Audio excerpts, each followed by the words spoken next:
আরেকটি নতুন ভিডিও নিয়ে আপনাদের সামনে হাজির হয়ে গেলাম। আমি শেখ জাকির আহমদ। আজকে শেখাবো কিভাবে একটি ফোল্ডারকে জিপ করা যায়। কিভাবে একটি ফোল্ডারকে জিপ করা যায়। তাহলে এখন বলতে পারো যে জিপটা কেন করব। একটা ফোল্ডারের ভিতরে ধরো একটা ফোল্ডার, এই যে 13 তারিখের একটা ফোল্ডার, এই ফোল্ডারের মধ্যে কিন্তু অনেকগুলো ফাইল আছে, ছবি আছে, ওয়ার্ড ফাইল আছে, পিডিএফ ফাইল আছে, জেপিজি ফাইল আছে, তারপরে যে ছবি আছে, তাই না? এক্সেলে ফাইল থাকতে পারে, বিভিন্ন প্রোগ্রামের ফাইল থাকতে পারে, অ্যাডোবি ইলাস্ট্রেটর ফাইল থাকতে পারে, ফটোশপের ফাইল থাকতে পারে। তো এই যে একটা ফোল্ডারের ভিতরে যে একাধিক ফাইল, এই ফাইলগুলো আমি যদি কাউকে পাঠাতে চাই তাহলে একবারে কিন্তু পাঠানো যাবে না। এই ফাইলগুলো ছুটে ছুটে যেতে পারে।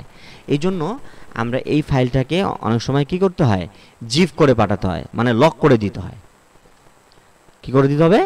লক করে দিতে হবে। তাহলে ওর ভিতরে যে ফাইলগুলো সেগুলো মিসিং হওয়ার কোনো সম্ভাবনা থাকবে না। যে পাঠাইছি এখানে ফাইল কটা, এখানে ফাইল আছে 16টা আইটেম আছে এখানে। কটা?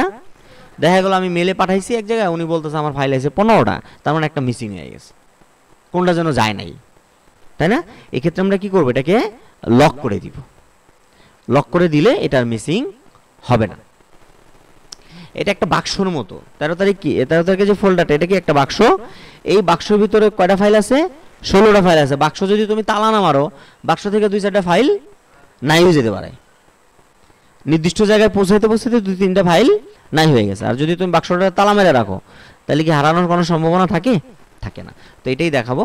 তো জিপ করার নিয়ম হচ্ছে, যে ফোল্ডারটাকে জিপ করবা সেই ফোল্ডারের উপরে ডান পাশে ক্লিক দিতে হবে, মাউসের রাইট বাটনে ক্লিক করতে হবে, তারপরে সেন্ড টু তে ক্লিক করতে হবে। কোথায় ক্লিক?